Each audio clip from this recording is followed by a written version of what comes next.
magical treats taste great, but justice and equality taste better. To combat hate, all ad revenue from my HB Kitchen will be donated to trans and LGBTQ charities. Thank you for supporting the kitchen and helping make the world a better place. Mischief managed.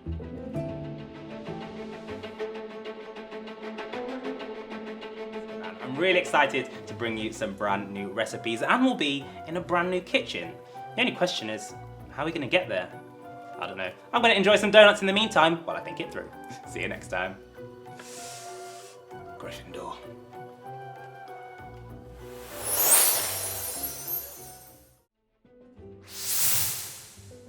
Whoa. Nice set.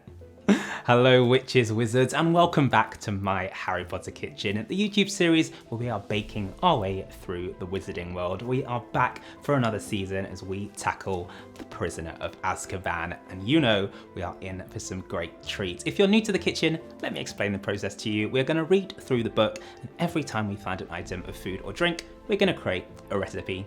If we made one last year that's very similar, we're going to take it up a notch, and if it's mentioned a couple of times in the same book, then we'll skip on over to something else a little bit more magical. And trust me, there is a lot of magic to come. If you follow me on Instagram, you'll know this is going to be our biggest series yet. We've got 70 recipes on the way for you. So if you don't want to miss a single one of those, then make sure you hit that subscribe button and click on the notification bell. Then you'll get an alert every Magic Monday when there is a brand new recipe. We've got quite a lot to get into, so let's get started.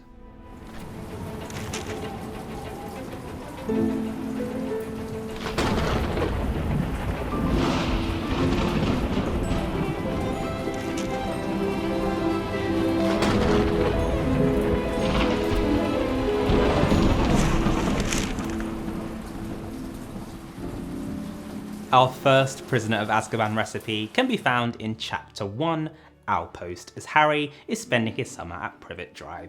He's doing some homework, and then we see one of the essays, a particularly nasty one about shrinking potions, was for Harry's least favourite teacher, Professor Snape. Time to brew up our first potion. So our first recipe of the year is going to be a potion, and I had some amazing feedback from you all about our smoothie juice potions that we made last year during the Chamber of Secrets, so that's what we're going to do today. But this one is going to be our shrinking potion, and we find out later on in Chapter 7 that shrinking potions contain roots, so we're going to use ginger root, so it gives it a nice fiery kick, shrivelfigs, which you might struggle to find in the Muggle world, so we're going to use some fresh figs instead, and leech juice. Now, you're not going to find me putting leeches into our potion. Instead, I'm going to swap that out for some prunes, which look kind of leechy. And leeches drink blood, so we're going to use some blood orange juice in there as well.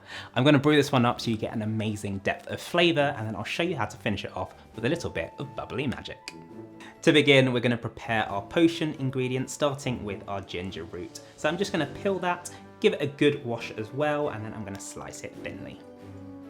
For the shrivelfigs, or figs, I'm going to cut those in half, scoop out that lovely red vibrant inside, and then pop that into a bowl.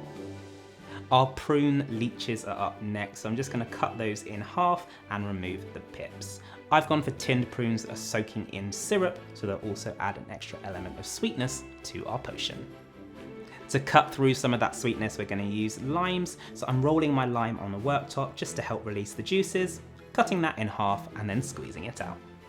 So as I mentioned at the start, we're actually going to heat this potion just like the real thing. So if you have a cauldron lying around, feel free to use it. Just make sure it's heat proof first. And it's a really, really important step to brew up your potion, because that's going to make sure we get the most flavour out of all of our ingredients. Otherwise you get more of a raw juice effect rather than a magical potion.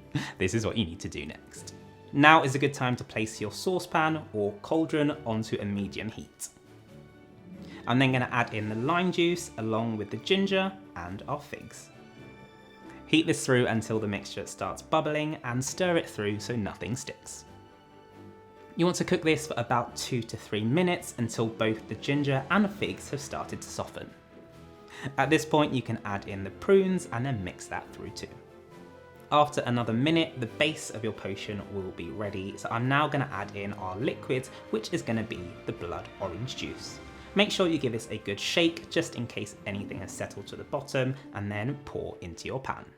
Bring the mixture up to a boil and then reduce the heat to a gentle simmer. Place a lid on top, leaving a little gap so it doesn't bubble over, and then we're going to leave this for 10 minutes to infuse.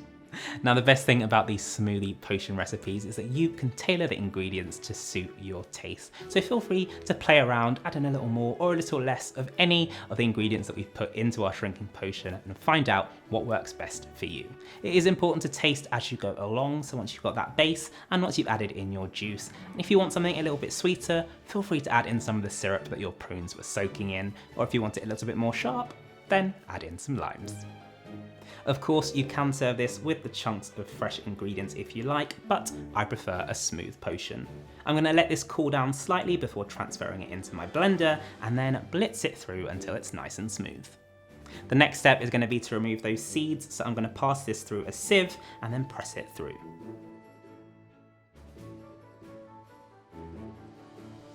If you're not enjoying your shrinking potion straight away, you can bottle this up and it will keep in the fridge for about 3 to 4 days. Now, I love looking for new and exciting magic ways to serve up my potion, and this one is no exception. We're going to use ginger ale, so it's really easy, and it's going to complement the ginger root that we have inside our base. We're going to add that in just before serving, and you'll see the potion erupt before your eyes. This shrinking potion is best served cold, so once you are ready to serve it, you want to pour it into your glass, leaving yourself a good few centimeters at the top, and then we're going to top it up with our ginger ale. You'll start to see that react with the potion and bubble up just like a little cauldron. And with that fizzy finish, our shrinking potion is complete. Snape probably won't be impressed, but it tastes so good, so who cares?